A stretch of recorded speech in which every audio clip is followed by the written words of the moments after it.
Chapter 4 Stores, Section 820, Exemption from Duties and Taxes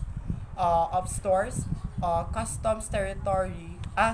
treatment of stores should apply uniformly regardless of the country of registrations or ownerships of vessels, aircrafts, or trains. Stores um, which are carried in a vessels, aircrafts, or trains uh, arriving in the customs territory shall be exempted from import duties and taxes, provided that they uh, remain on board. Stores for consumption by the passengers and the crew, uh, imported as imported as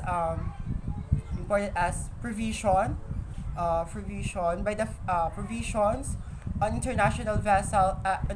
express vessels, aircrafts, or trains shall be exempted from import duties and taxes, provided that um, letter A,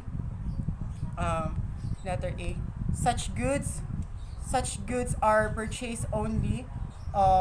in countries crossed by the international vessels or aircrafts in question. And letter B, any duties and taxes chargeable on such goods in the country where they were purchased are paid. Uh, stores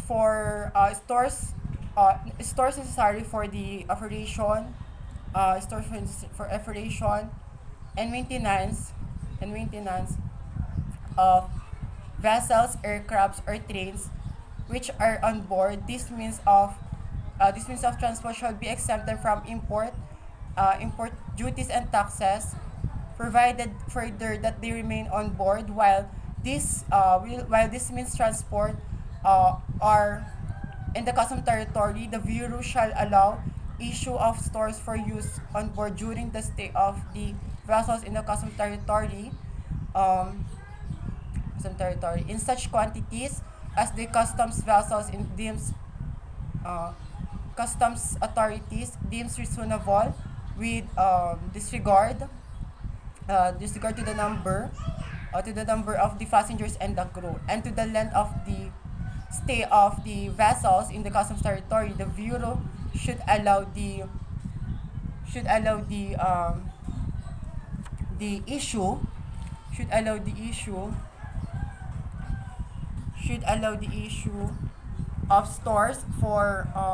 should allow the issues of stores on board by the by the crew while the vessels is undergoing repairs in a dock or shipyard, provided finally that the duration of stay in a dock or shipyard is considered to be reasonable. When an aircraft is to land at one or more airport in the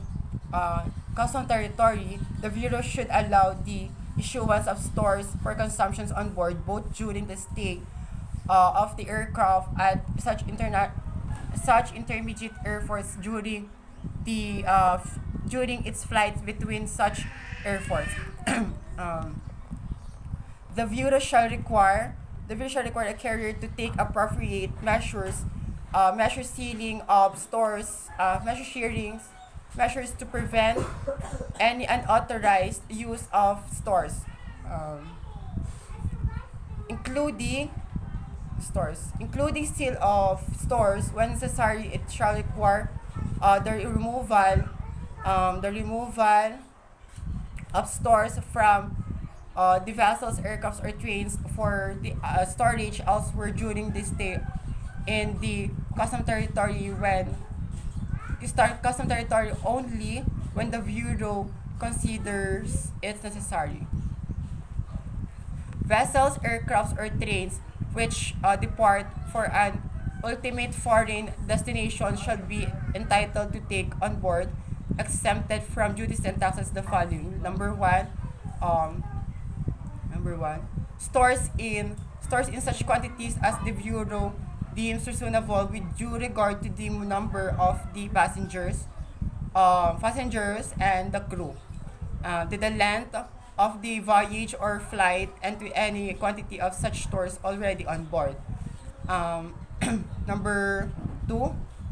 stores necessary for the operations and maintenance of vessels, aircrafts, or trains in such quantities are deemed reasonable for operations and maintenance. Maintenance and maintenance during the voyage or flight for the flight for after due regard of the quantity of such stores already on board. Um, Replenishments of stores that are exempted from duties and taxes shall be allowed for vessels, aircrafts, or trains which have arrived on customs territory and which need to replenish the stores for the journey to their final destination in the custom territory, subject to the same um, conditions provided in this chapter.